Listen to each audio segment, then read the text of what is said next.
Today, Steve Ember and Frank Oliver begin the story of industrialist Henry Ford.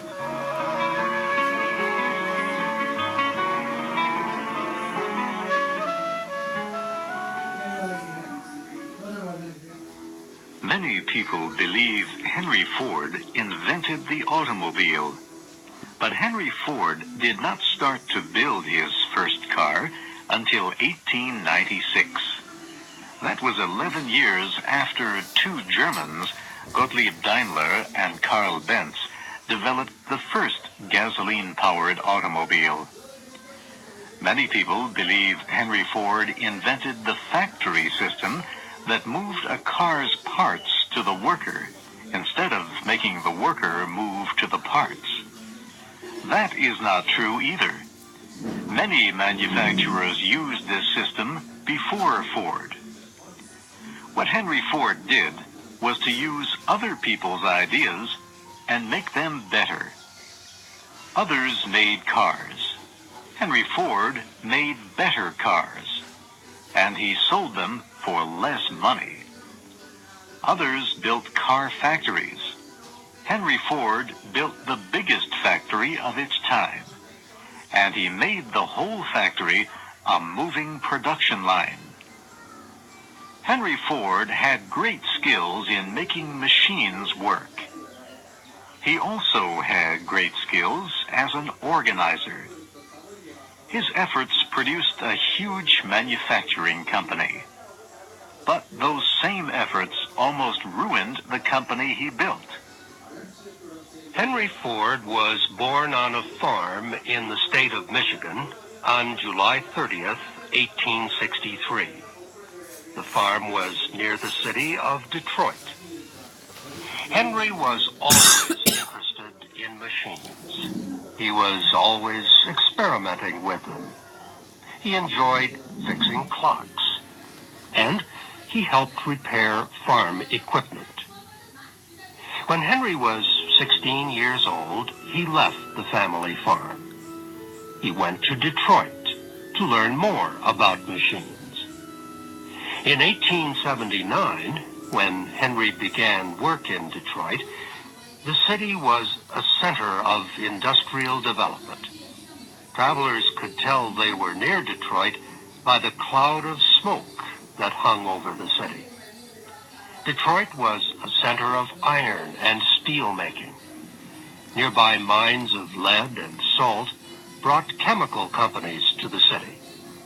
And Detroit's copper and brass business was the largest in the world. One thing Henry Ford learned in Detroit was to have the right tool to do the job. It was something he would never forget.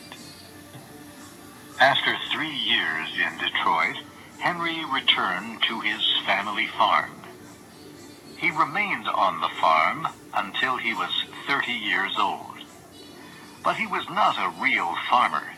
He was a machine man. A nearby farmer, for example, had bought a small steam engine to be used in farming. The machine did not work correctly. Henry agreed to try to fix it. At the end of just one day, Henry knew everything about the machine, and he made it work again. Henry remembered that time as the happiest in his life. He said, "I was paid $3 a day and had 83 days of steady work. I have never been better satisfied with myself." Another thing that made those days happy was meeting a young woman. Her name was Clara Jane Bryant. Years later, Henry said, "I knew in half an hour she was the one for me." They were married in 1888 on Clara's 22nd birthday. Henry and Clara lived on a farm near Detroit. But still, Henry was not a real farmer.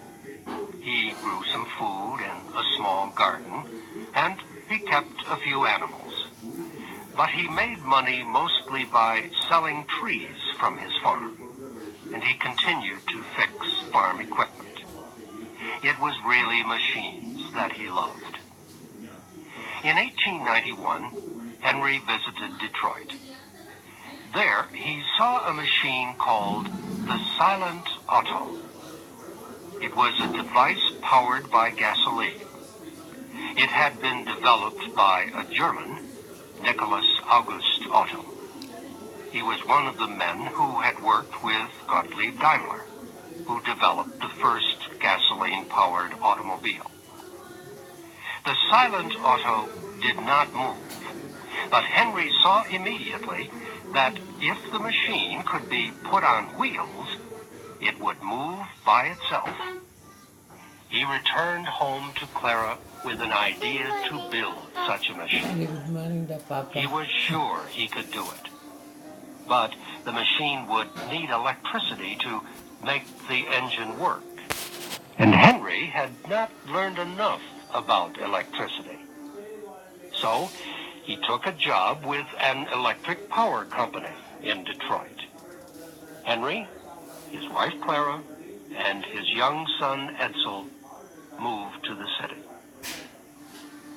While Henry worked for the power company, he and a few other men developed a small engine. In June 1896, Henry had his first automobile. He called it a quadricycle. It looked like two bicycles side by side. It had thin tires like a bicycle, and it had a bicycle seat.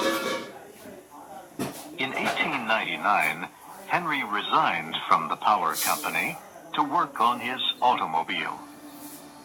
He won the support of a small group of rich men who formed the Detroit Automobile Company. By the start of 1901, however, the company had failed. Another man might have decided that the automobile business was not the best business for him. He might have stopped. Henry Ford was just getting started. In the early days of the automobile, almost every car maker raced his cars. It was the best way of gaining public notice. Henry Ford decided to build a racing car. Ford's most famous race was his first. It also was the last race in which he drove the car himself. The race was in 1901 at a field near Detroit. All of the most famous cars had entered, and all withdrew except two, the Winton and the Fords. The Winton was famous for its speed. Most people thought the race was over before it began. The Winton took an early lead, but halfway through the race, it began to lose power. Ford started to gain, and near the end of the race, he took the lead.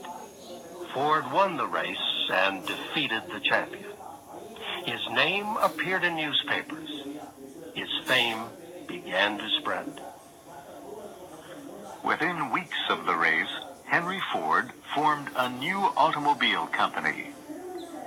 He left soon after, however, because he could not agree with the investors. He had no trouble finding new ones. Henry continued to build racing cars.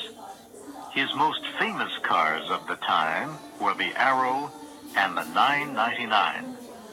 Both won races, and they helped make the name Henry Ford more famous. Henry used what he learned from racing to develop a better engine. In 1903, he was ready to start building cars for the public. On July 15, 1903, a man named Dr. Fennig bought the first car from the Ford Motor Company. The sale to Dr. Fennig was the beginning of a huge number of requests for Ford cars. By the end of March 1904, almost 600 Ford cars had been sold. The company had earned almost $100,000.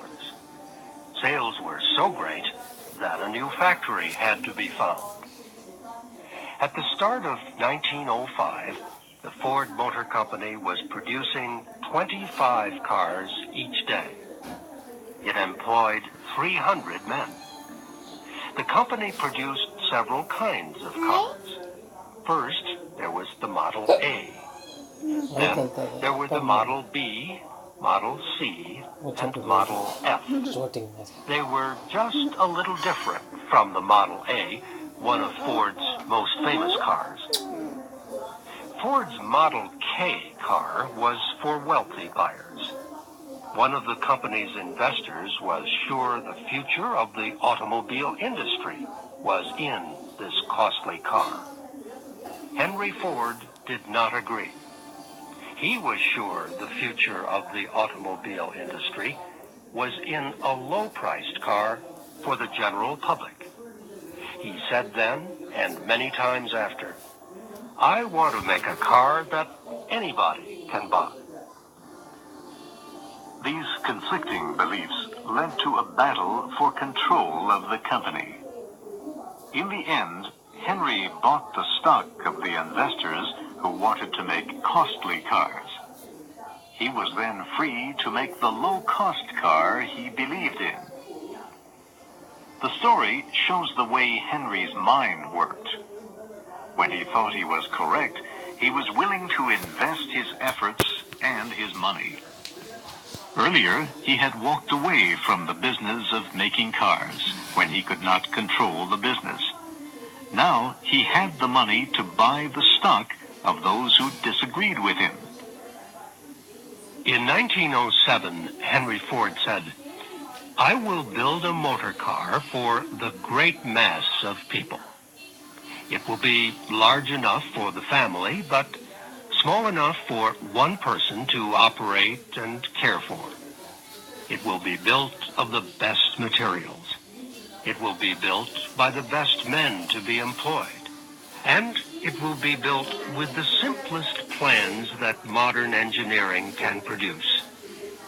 It will be so low in price that no man making good money will be unable to own one." That was what Henry Ford wanted.